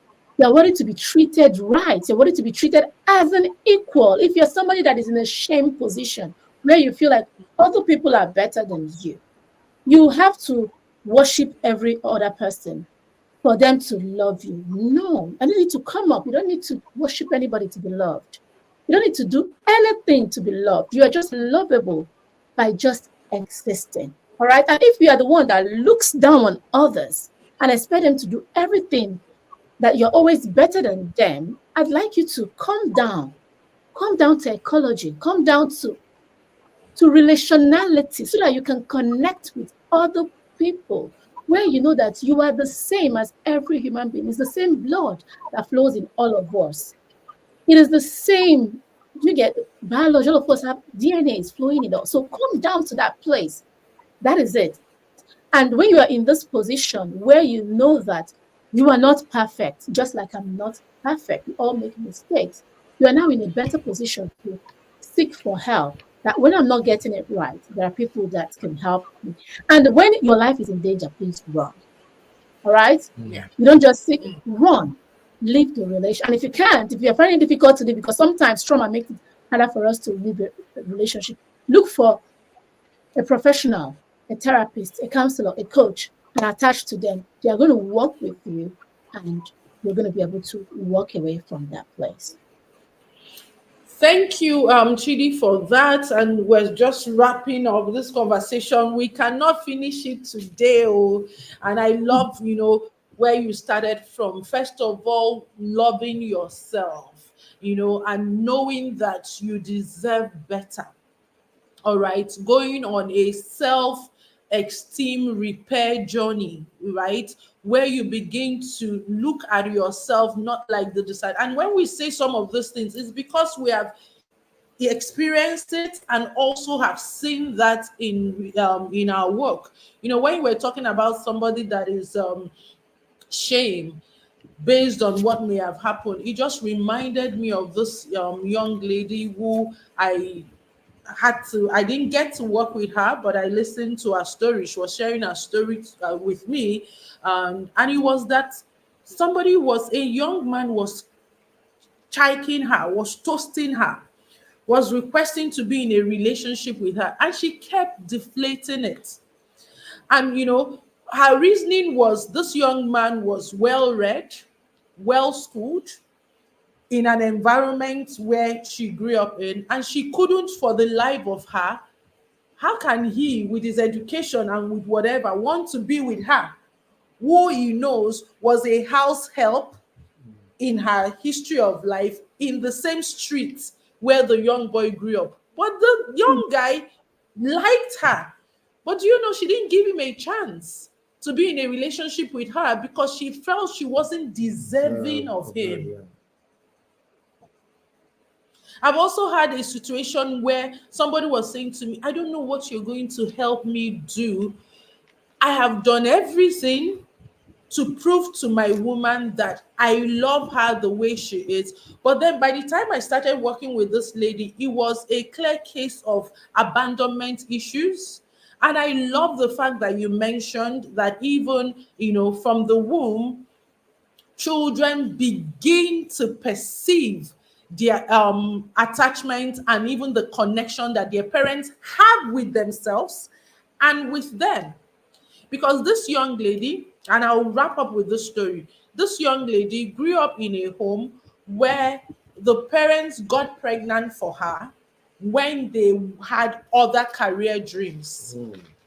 So, like, her pregnancy was a mistake. Mm.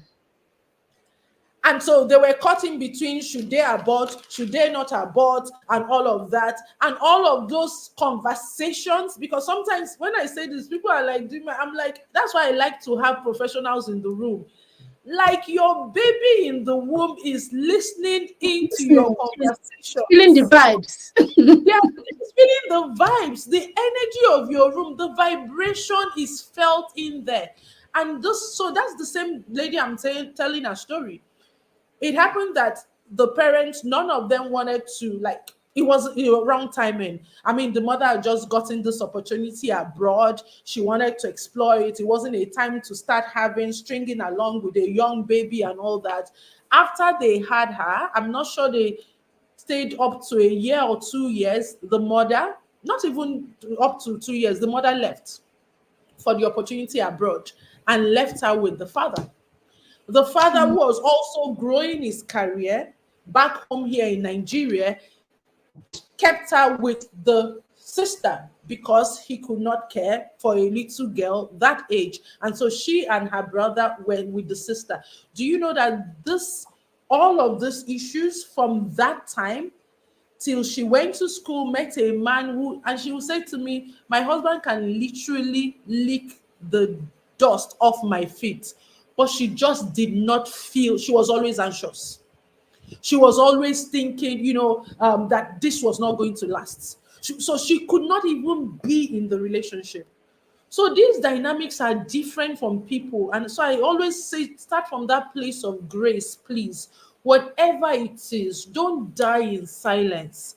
Speak up, get help. If you're single here watching us, please join the Start Your Marriage Right Academy on Telegram, because we're going to continue those conversations. We actually have a program coming up for singles, which is a personal harmony program, where you begin to go deeper into these things, check your life, check whether there are residual emotional hurts, residual emotional wounds, all of those things. And beyond that, even reconnect to your authentic self, because many people do not know themselves. Trauma has bamboozled them that they can't even say, this is who I am. And sometimes you're asking, let me meet you. And the person is saying, my name is Chidima Nwobi. I am a teacher.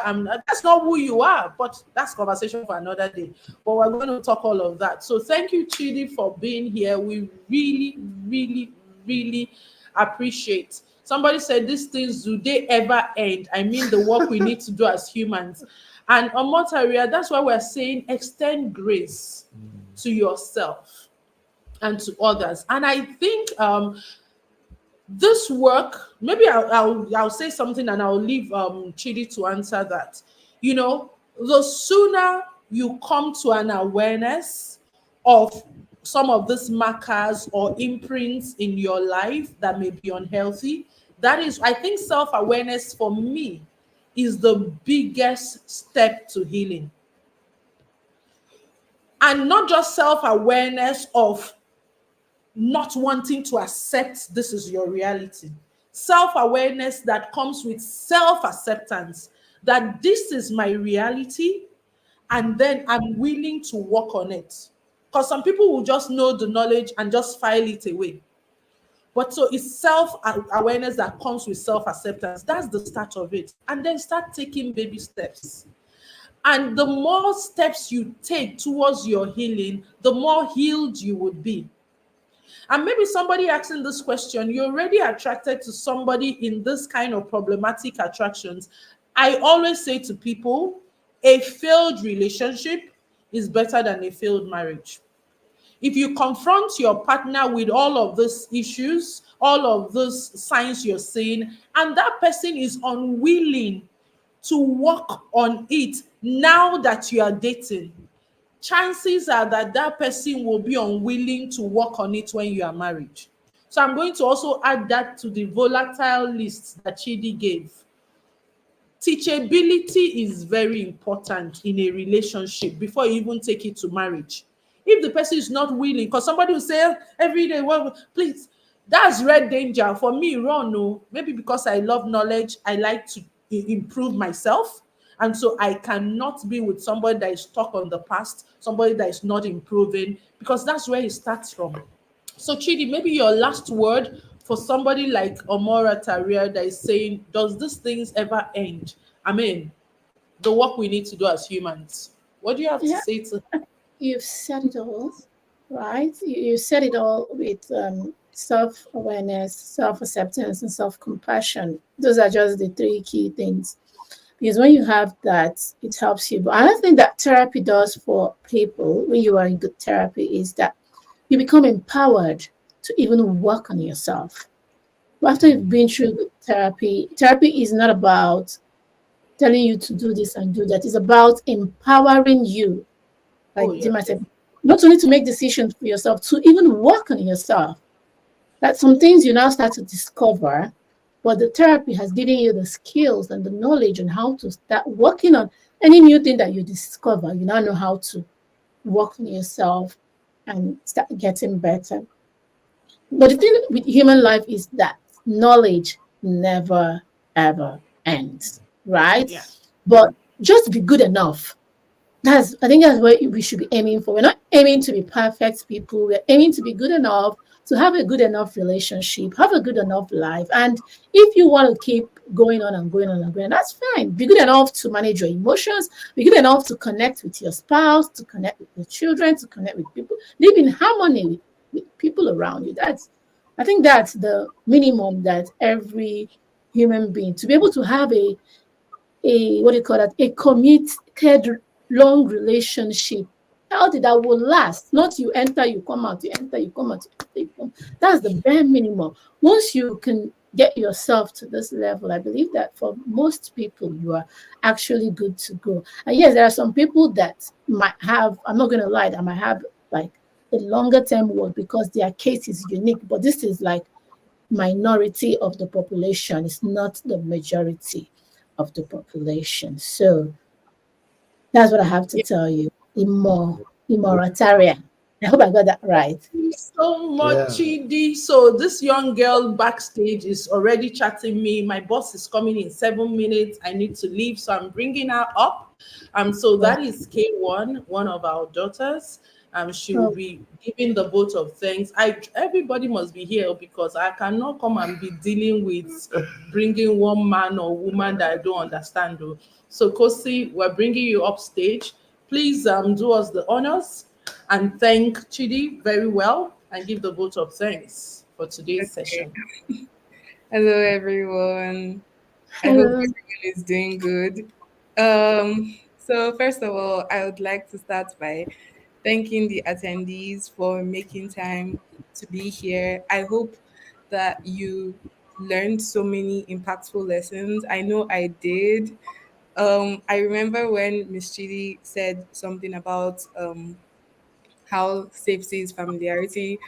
I don't know if my mom was looking at me, but I was here just snapping my fingers because I was like, yes, like it resonated so well with me and like so well with relationships I have had with like people, like my friends. Like I loved that. So thank you for sharing and educating us. I feel like a lot of the things you said, it's helped me um put things that I already knew subconsciously like into the proper words, and I loved that so much. So thank you for that. And thank you.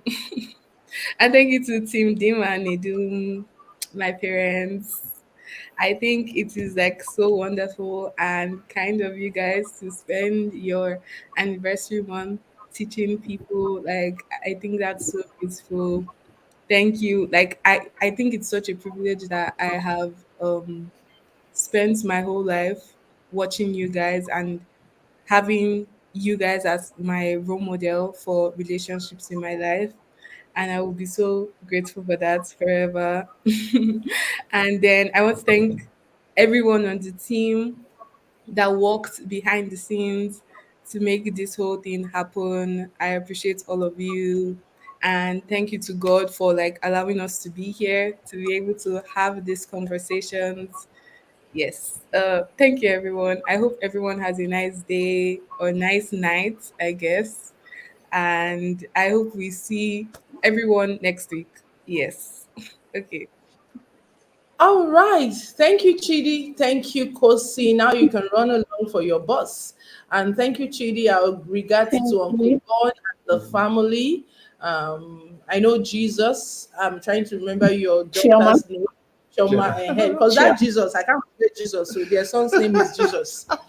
Wow. So thank you so much. We really, really appreciate you. So, yes, everyone, thank you for being here with us. This is the start of the sessions with the singles. So, sweetheart, next week we're talking, can your relationship survive marriage? Tell them why they need to be here next week. Yeah, marriage is an enduring relationship, which means it's not what you come on and come off, maybe like a boyfriend or girlfriend or dating. It's something that is longer lasting. So, can you run the marathon? Can you run the race? Not It's not just a marathon, but can you run it well? Because you can run a marathon and run badly. You can stay in a bad marriage for long, for 30, for 40. But can you stay and endure, flourishing, being happy, being well, enjoying the process. So there's a determinant factors to that. And therefore, you want to check if you have that stamina to stay that long and be happy. We're going to look at that next week. And so for all of you that have shown up this night, I believe, because even I'm over 20 years of being married, I wish I knew all these things to add to the knowledge of what I knew that time. So we are so grateful to Chidi for what she has done this evening. This is something you can't forget. If you make a mistake after what you have learned today, you have yourself to blame, because you have been given the best of the best by the best that you can find anywhere in the globe. So thank you, Chidi, for this amazing sharing, and God bless you really good for pouring your life freely into this amazing single people listening and watching us. Thank you for making our dream come true. Thank you for honoring our anniversary, and we believe that more things we shall do in future will bring happiness to you and to us, to the realization of a better family and a better society. All right, so this is my most favorite person, my team. And remember again, the link to the quiz for the relationship health quick quiz, you'll get it in your emails. It will also be dropped in the Start Your Marriage Right Telegram channel. Please take that. Awareness precedes transformation, so that you really know where you are at and what you need to do. And the conversation continues next week, like my husband said. So invite your friends, everyone you want to see marry and marry right. Because trust me, irrespective of what you see out there, marriage is beautiful. And there are lots of people like us, like Chidi and Uncle Ben, who are enjoying their marriage. I know plenty. That's why I keep bringing people I know that not only professional, that also their marriage is a testimony. I carry I go market. We don't just invite people here. There's a reason why everybody you see on this platform is coming to this platform. So please, thank you, everyone.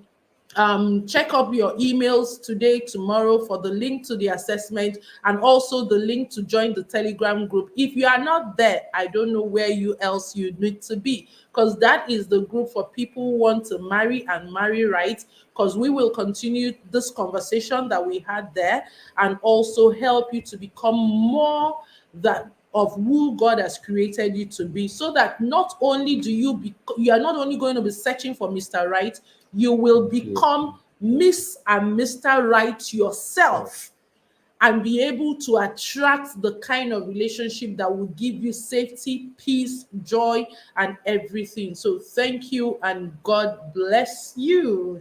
So remember, you can still watch this after now. It's still going to be on the channel. And yes, if you're here and you have not subscribed to the YouTube channel, what's happening? Go and subscribe there. Every Saturday, our team members teach on hot topics on marriage, and Nedum and I will also be showing up there. So please subscribe for your premium content that would help you become the best version of yourself and build the best marriage that you can. Thank you and bye. See you next week. So let's end with a kiss now. Bye bye, everyone.